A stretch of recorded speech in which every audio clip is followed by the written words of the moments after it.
Hello everyone. In this introduction to C# video, we are going to learn how we can manipulate text on our UI canvas in a C# script. Before we get into it, remember to subscribe to see more and hit the notification bell to be notified whenever I upload. It really helps me out. Now, on with the show.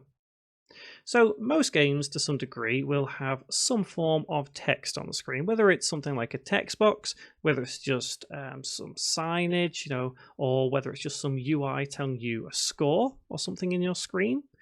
We pretty much all have it to some degree. So how do we make it so as we can update this text? So I just have a simple text box in my screen that says new text by default.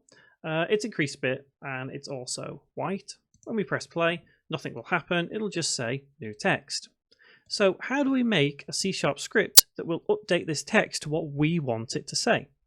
Well, there are a couple of things that we do need to have in place to make sure all of this works. So let's start by going to a script. I'm going to create a new one and just call it change text. And I'm going to open it up in Visual Studio. So like I say, there are a couple of things that we do need to have in place. The first is a namespace to tell the script that we are dealing with some UI elements here. And the second is to make sure that we do have the correct object changing. So we are going to firstly declare our namespace up here by saying using Unity engine.ui semicolon. And remember, we learnt that earlier on in this series. This is just basically saying that we're going to be using UI elements in this script. The script can then recognize that we're going to put some words that it can then understand. Without a namespace, remember, this is just going to be completely foreign to the script, so we need to make sure that we do have it. Think of it as a library or dictionary. So, next thing we need to do is we need to say that we are going to change the text in one specific object, and that object is going to be declared as a variable. So let's have this as public game object my text with a semicolon. I'm going to get rid of the update method and I'm going to get rid of annotations because we do not need them. As I said in the last video, it's always good to have your script as small as possible. It may only save a few bytes, but when you've got thousands upon thousands of scripts, a few bytes can add up. So how do we make it so as we change whatever is in our text now? Well, easiest way to do it is by saying my text dot get component. In spiky brackets, we need to reference the actual component. So if we go to text, the component is called text and the subcomponent is also called text. Now we have to declare this a little bit differently. So if we go into the script once again, we just need to say that the component is indeed called text. So then we need the parentheses, open close bracket. And then we need the subcomponent, so dot, and we also call it text. However, this time the text has a lowercase t. Even though the component itself has an uppercase t, when we're declaring this subcomponent, we need to make sure that we do have a lowercase t. This way, the script recognizes that we are indeed changing whatever this text box will say. So once we've done this, we can then say equals, and now what we can do is put whatever text we want. I'm going to set it as changed with an exclamation mark. And make sure we do have that in quotes and semicolon at the end. Save our script. Let's head back into Unity. And for good measure, I'm just going to put that change text script onto the camera. Doesn't matter what object it's attached to, it's still going to work the exact same.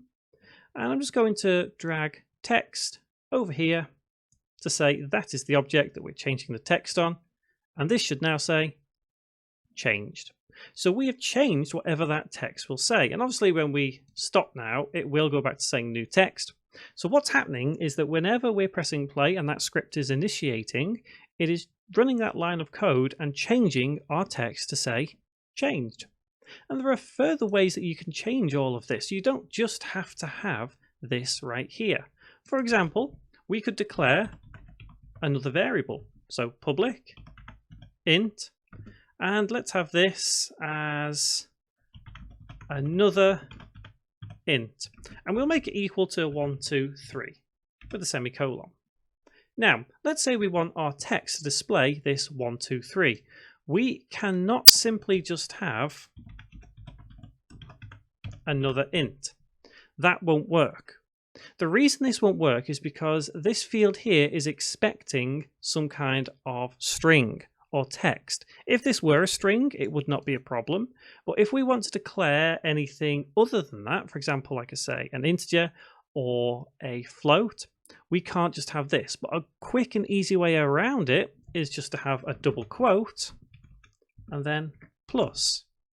So what's happening here is the fact that this now thinks that we are starting with a string and adding some extra thing along. So this will theoretically think of it as automatically changing from an integer to a string. It doesn't, not at all, but it thinks it does because we've started declaring this as actual text, a string. So if we save that now, head back into Unity, press play, and we can see that it does indeed change to 1, 2, 3. Even though that is an integer, it's still changing it and displaying it as text. So that's how we can change whatever our text would say. That's how we can manipulate it. And there's so much further you can go into with this. And honestly, I would recommend seeing what you can do just with that one line of code. See how much further you can go with this. See what you can get your text to change to using variables and all kinds of different things.